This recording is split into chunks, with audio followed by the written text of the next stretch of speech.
èèyàn lé ẹ̀ rí pé ọ̀rọ̀ yìí ó ń lágbára díẹ̀díẹ̀ o.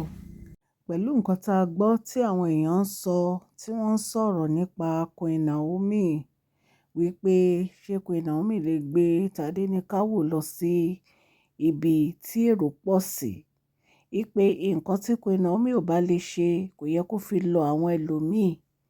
Ẹ̀yin èèyàn lé, wọ́n pe Queen Naomi ní ritualist, wọ́n ní ìkà ni, wípé kí ló dé tó ń ṣe children funfair kiri ọ̀nà àti kówó jẹ òun ló ń ṣe. Àwọn èèyàn yìí èèyàn burúkú ni wọ́n ń ba ẹni ẹlẹ́ni lórúkọ jẹ́ nítorí pé ó ń ṣe oore. Inú mi ò dùn sí gbogbo àwọn nǹkan tó ṣẹlẹ̀. Mo dẹ̀ bá gbogbo àwọn fámìlì tí ọmọ wọn kú, mo bá wọn kẹ́dùn. Ọlọ́run ò ní jẹ́ ká rírú ẹ̀ mọ́. Ẹ̀yin èèyàn lé, gbogbo nǹkan tó ṣẹlẹ̀ yìí kì í ṣe ìdùnnú Queen Naomi ló fi ṣẹlẹ̀ o. Wọ́n fẹ́ ṣe oore, wọ́n fẹ́ give out, wọ́n fẹ́ jẹ́ kí inú àwọn ọmọ yìí dùn ni, kì í ṣe pé wọ́n fẹ́ kí nǹkan kan ṣe àwọn ọmọ yìí. Abiyamọ ni Queen Naomi, èèyàn Ọlọ́run ni Queen Naomi, kì í ṣe ìdùnnú Queen Naomi ní kí ọmọ kọ̀ọ̀kan kú. Nǹkan tí Queen Naomi lọ ṣe níbẹ̀ yẹn ò ní pé kí wọ́n mú inú àwọn ọmọ yìí dùn, kí wọ́n fún wọn ní scholarship, kí wọ́n fún wọn lẹ́bùn nítorí ọdún. Ṣùgbọ́n sábàbí ṣẹlẹ̀, wọ́n dàbẹ̀rú nítorí pé èèyàn ti pọ̀ jù. 5,000 people ni gbogbo àwọn tí wọ́n fẹ́ kó wọbẹ̀. Ìgbà tí wọ́n máa rí èrò tí ń wọ bóyá 20,000 people.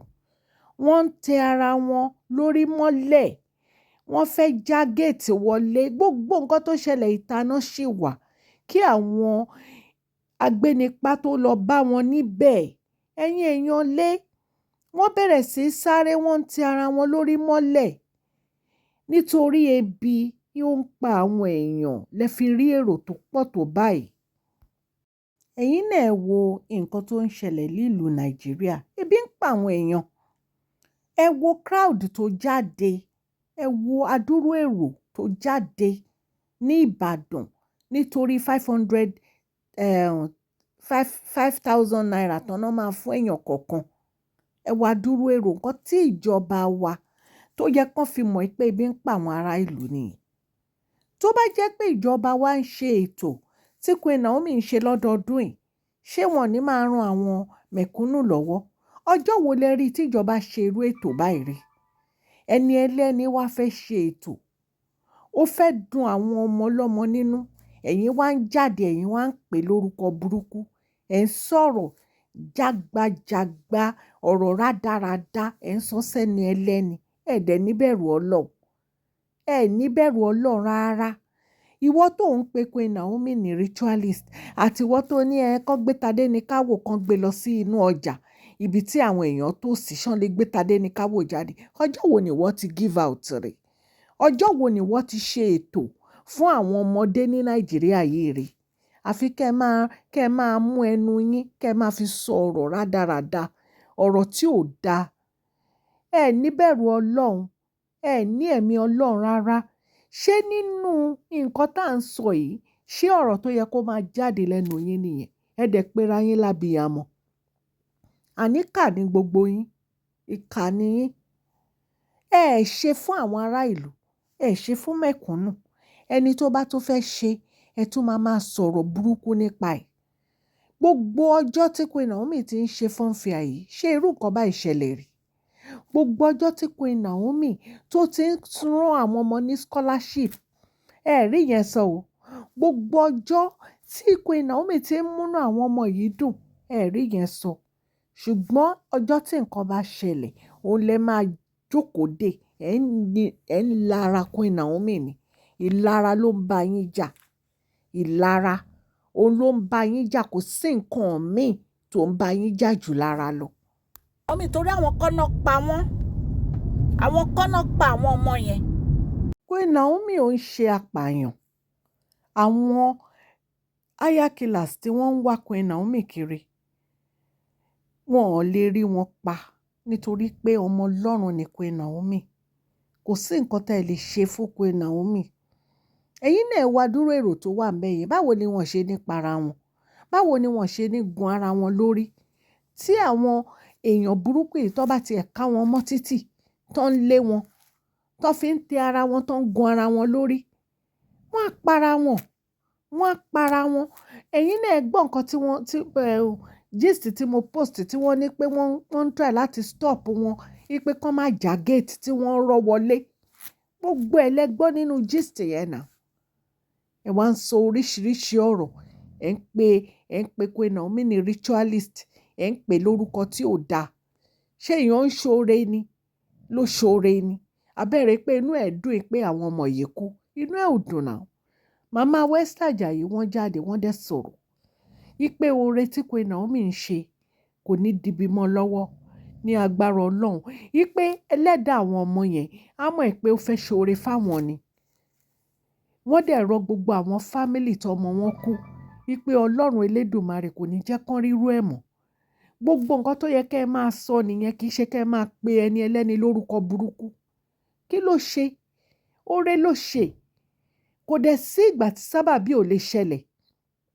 Kò sí ìgbà tí sábàbí ò lè ṣẹlẹ̀. Ọlọ́run Elédùmarè á yọ wọ́n nínú ọ̀rọ̀ yìí. Nítorí wípé Ọlọ́run rí ọkàn wọn. Kì í ṣe kí wọ́n bà tẹni ẹlẹ́ni jẹ́. Ṣùgbọ́n kí wọ́n fún àwọn ọmọ yìí ní good life. Nǹkan tó fi jáde nìyẹn. Gbàdúrà fún wọn. Torí bí a ṣe gbọ́ wọ́n ní ìgbà tí wọ́n lọ bá wọn l'Ákúrẹ́, wọ́n ní kí wọ́n fi ọkàn ara wọn balẹ̀. Wípé Ọlọ́run Elédùmarè ló máa jà fún Queen Naomi o. Wípé kì í ṣe èèyàn ló máa jà fún wọn. Ẹ̀yin èèyàn lè ṣe mọ̀ pé dàbí ẹ pé à ń wo movie ni. Ṣé mọ̀ pé dàbí ẹ pé à ń wo movie ni nǹkan tó ṣẹlẹ̀. Ṣé mọ̀ pé a ti ń sọ tipẹ́tipẹ́. Gbogbo nǹkan tó ń ṣẹlẹ̀ nínú pálàsì kábíyèsí kì í ṣe nǹkan kékeré. Wípé èèyàn fẹ́ ṣe oore, ẹ̀yin náà wo bó ṣe dìbì mọ́ lọ́wọ́. Ṣé ẹ rí pé ojú lásán ni gbogbo nǹkan tó ṣẹlẹ̀ ni? Lórúkọ jẹ́ ni. Ṣé ẹ ti rí ní ìsìn?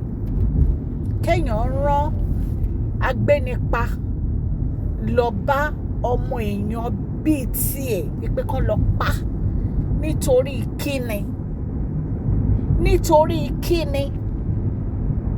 Wọ́n ní bàbá kábíyèsí, wọ́n sọ fún kábíyèsí pé ó bẹ́tà kí kábíyèsí chúùsọ láàrin àwọn àtàwọn olórí yìí, because enough is enough.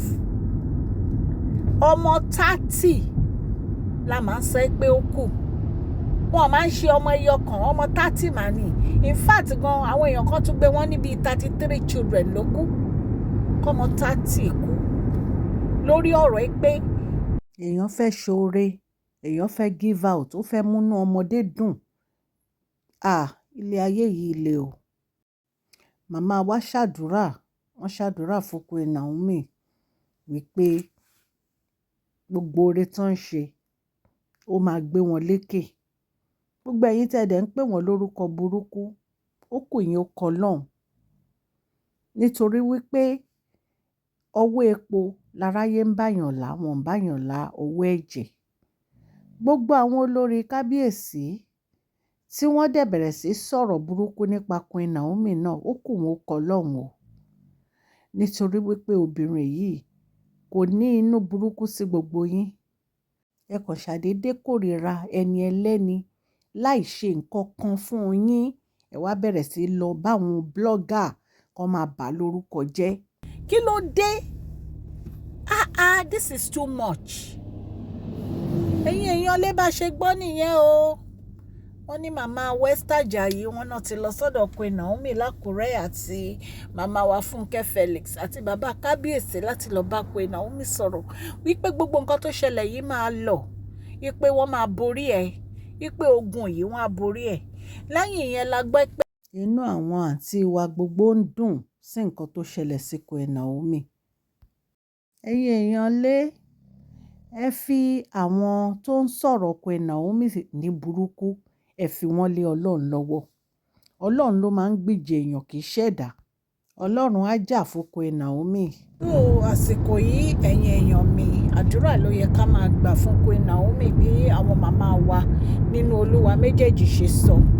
Àdúrà ni Queen Naomi nídìí lásìkò yìí nítorí pé àwọn ọ̀tá yìí wọn ò ní borí wọn, àwọn náà máa borí ọ̀tá.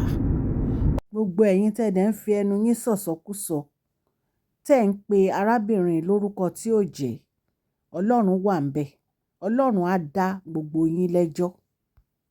Bí a ṣe gbọ́ àlẹ́jìrè pé màmá wa lọ sọ́dọ̀ wọn ni. Orúkọ mi ni Máṣọlá. Yorùbá ni à ń sọ lórí ìkànnì yìí. À ń sọ nítorí pé a fẹ́ gbàgbé àṣà àti èdè wa. A dẹ̀ tún sọ fún ọ̀pọ̀lọpọ̀ àwọn tí wọ́n gbọ́ Gẹ̀ẹ́sì. Ẹ̀yin èèyàn létà bá ti subscribe ẹ tẹ notification bell yín so that a bá ti post any gist ẹ máa rí. Òkè òkè ni ọlá yín á máa lọ o. À ń sọ̀rọ̀ nípa celebrity gist, royal gist, politics àti gbogbo nǹkan tó ń ṣẹlẹ̀ ní agbègbè orílẹ̀-èdè bàbá wa ní ilẹ̀ Nàìjíríà. Ọlọ́run Elédùmarè á jẹ́ kí ọwọ́ òfin àti ọwọ́ Ọlọ́run, ìdájọ́ Ọlọ́run kó ti àwọn èèyàn burúkú yìí. Ọlọ́run á dẹ̀ dojú ti gbogbo àwọn ọ̀tá Queen Naomi. Kò jẹ́ bó ṣe jẹ́ ẹ̀yin èèyàn lé. Ẹ má gbàgbé kẹ́ fún fídíò yìí ní thumbs up o.